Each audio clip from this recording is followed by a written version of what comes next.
أعوذ بالله من الشيطان الرجيم.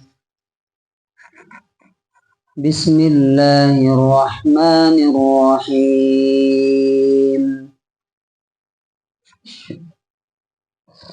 قل إني نهيت أن أعبد الذين تدعون من دون الله قل لا أتبع أهواءكم قد ضللت إذا وما أنا من المهتدين. سورہ انعام سورہ نمبر 6 آیت نمبر 56. قل آپ کہہ دیجئے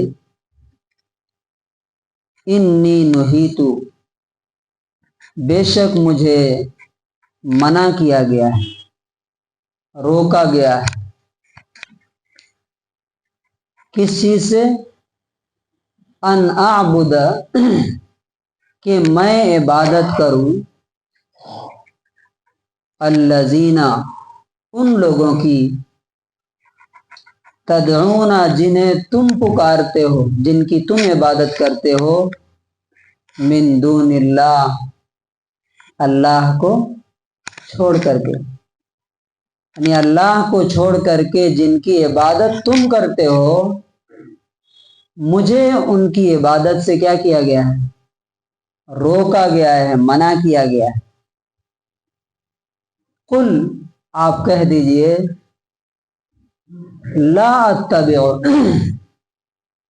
میں پیروی نہیں کرتا، میں فالو نہیں کرتا، اہواءکم تمہاری خواہشات کی، تمہاری چاہت کے پیچھے میں نہیں چلتا. قد ضللت اذن اگر میں تمہاری خواہشات کے پیچھے چلوں، یعنی تم جیسا چاہتے ہو ویسا میں کروں، تو تب تو میں گمراہ ہو جاؤں گا، راستے سے بھٹک جاؤں گا.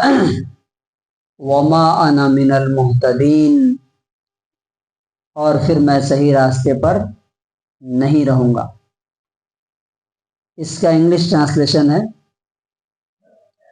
Say indeed I have been forbidden to worship those you invoke besides Allah.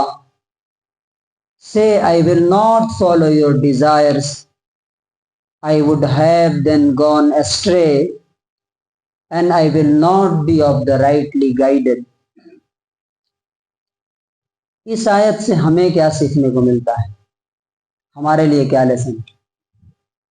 بہت ہی زبردست اللہ تبارک و تعالیٰ نے ہمیں ایک طریقہ سکھایا. وہ کیا ہے؟ دنیا میں انسان کس لیے آیا ہے؟ اللہ تعالیٰ نے دنیا میں ہمیں کس لیے بھیجا ہے؟ عبادت کے لیے بھیجا ہے نا. وما خلقت الجن والانس الا لیعبدون ہم نے انسان اور جنات کو کس لیے بنایا؟ اپنی عبادت کے لیے بنا. یہ انسان کا مقصد ہے. ہم اللہ تعالیٰ سے کیا کہتے ہیں؟ ایاک نعبد و ایاک نستعین، یعنی ہم دنیا میں کس لیے آئے ہیں؟ ایاک نعبد ہم آپ کی عبادت کرنے کے لیے آئے ہیں، یعنی آپ کی بات ماننے کے لیے، آپ کے بتائے ہوئے طریقے پر چلنے کے لیے. انسان اس راستے سے کب ہٹ جاتا ہے معلوم؟ جب وہ دوسروں کی خواہشات کے پیچھے لگ جاتا ہے یا خود اپنی خواہشات کے پیچھے لگ جاتا ہے.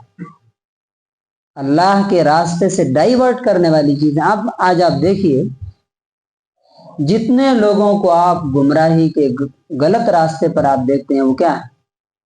یا تو اللہ کی باتیں چھوڑ کر کے، قرآن و حدیث چھوڑ کر کے، دن میں نہیں، مہینوں نہیں، سالوں گزر جاتے ہیں ان کو قرآن کھول کے دیکھتے ہوئے. نوکری کے لیے، جاب کے لیے، کاروبار کے لیے ان کو 8 گھنٹے 10 گھنٹے ٹائم ہے، لیکن ایک بار دن میں قرآن کھول کے دیکھیں اللہ تعالیٰ تو کیا بولتا ہے جس نے مجھے بنایا ہے میرے اپنی عبادت کے لیے، وہ کیا کہتا ہے میرے سے، اس کا کیا ڈیمانڈ ہے میرے سے. یہ دیکھنے کی فرصت کتنے لوگوں کو ہے؟ جب یہ نہیں معلوم ہے تو اللہ تعالیٰ اس کی پنشمنٹ اور سزا کیا دیتا ہے؟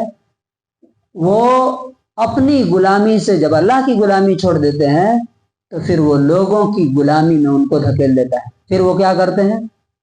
اپنی خواہشات، میری یہ خواہش ہے کہ میرا ایک گھر ہو جائے، ایک حویلی ہو جائے، ایک بنگلہ ہو جائے، اتنے سائٹس ہو جائے، میرا کاروبار اتنے کروڑ کا ہو جائے.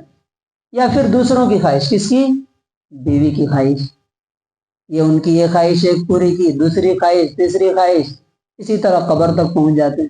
یا بچوں کی خواہش، اور بہت سارے بچے کس کی خواہش پورا کرنے میں لگے ہیں؟ ماں باپ کی، کہ میرے ماں باپ کی یہ خواہش ہے کہ ان کو یہ دلا دوں، ان کو وہ کر دوں، ان کو فلاں کرا دوں. اور کچھ لوگ نہیں، اکثر لوگ سوسائٹی کی خواہش کے پیچھے چلتے ہیں. آپ نے سنا ہوگا اکثر، اگر میں نے ایسا کیا تو لوگ کیا کہیں گے. سنا ہے نا؟ کیا مطلب ہے اس کا؟ کہ انسان کس کے لیے جی رہا ہے؟ وہ کس کی عبادت کر رہا ہے؟ اللہ. آپ یہ نہیں سنیں گے کبھی کسی کے منہ سے، شاید کچھ لوگ ہوں گے کہ اگر میں نے یہ کام نہیں کیا تو اللہ تعالیٰ کیا بولے گا، اس کے رسول کے سامنے میں قیامت کے دن کیا منہ دکھاؤں گا. ہاں، لوگ اکثر یہ بولتے ہوئے دکھتے ہیں کہ اگر میں نے یہ کیا تو سوسائٹی کیا بولے گی، لوگ کیا کہیں گے. تو اللہ تبارک و تعالیٰ نے فرمایا کہ تم بول دو کہ اگر تم لوگوں کی خواہشات کے پیچھے چلو گے، لوگوں کی چاہتیں، ان کے ڈیزائرز فالو کرو گے تو تم کیا ہو جاؤ گے؟ کیا ہو جاؤ گے؟ گمراہ ہو جاؤ گے. یعنی جو جنت کا راستہ ہے، جو اللہ کا راستہ ہے، اس سے بھٹک کر کے تم شیطان کے راستے پر اور جہنم کے راستے پر چلے جاؤ گے. لیکن آج آپ دیکھیے کہ ہو کیا رہا ہے. خود اپنے دل سے پوچھئے کہ میں کس کی خواہشات کے پیچھے لگا ہوا ہوں، میں کس کی چاہتیں پوری کر. باضابطہ لوگ بولتے ہیں، یہ بھی بولتے ہیں لوگ، ارے میری زندگی، میری کمائی کس کے لیے؟ میرے بچوں کے لیے تو ہے، میری بیوی. کیا اسی لیے پیدا ہوئے ہیں؟ اللہ تعالیٰ کہتا ہے کہ تمہاری جان اور تمہارا مال اللہ نے خرید لیا ہے. تمہاری جان، تمہارا مال، تمہاری کمائی، تمہاری زندگی اللہ کے لیے، تمہارے بچوں کے لیے نہیں. ہاں، ان کا ایک حق ہے کہ ان کو جائز کھلاؤ، ان کی صحیح تربیت کرو، تعلیم کرو، ایک حصہ ان کا بھی ہے. لیکن تمہاری پوری زندگی، تمہاری پوری کمائی، تمہاری پوری دولت ان کے لیے، ان کی خواہشات پوری کرنے کے لیے نہیں ہے. تو آج سے ہمیں کیا سیکھنا چاہیے یہ آیت سے؟ اس پر عمل نہ کرنے کی وجہ سے انسان کی زندگی برباد ہو جاتی ہے. میں نے دیکھا ایسے لوگوں کو، پوری زندگی اپنے بچوں کی، بیوی کی خواہشات پوری کرتے رہے، لاسٹ میں آ کر کے ان بچوں نے اور بیوی نے کیا کہا معلوم؟ خواہشات کی مثال بتائی جاتی ہے، کیسی ہے معلوم ہے؟ کہ جیسے سمندر کا پانی، آپ جتنا پیئیں گے اتنی پیاس کیا ہوگی؟ ختم نہیں ہوگی، بڑھے گی. تو آپ ایک خواہش پوری کریں گے، دوسری چلیے، دوسری پوری کریں گے، تیسری آ جائے گی. تو فرق کرنا چاہیے انسان کو، کیا کہ ضرورتیں کیا ہیں، خواہشات کیا ہیں. جو ضرورتیں ہیں وہ ہم پوری کریں گے، خواہشات پوری کریں گے. ایگزامپل کے طور پہ اب ایک گاڑی لینا ہے مجھے، ہے نا، کار لینا ہے فار ایگزامپل.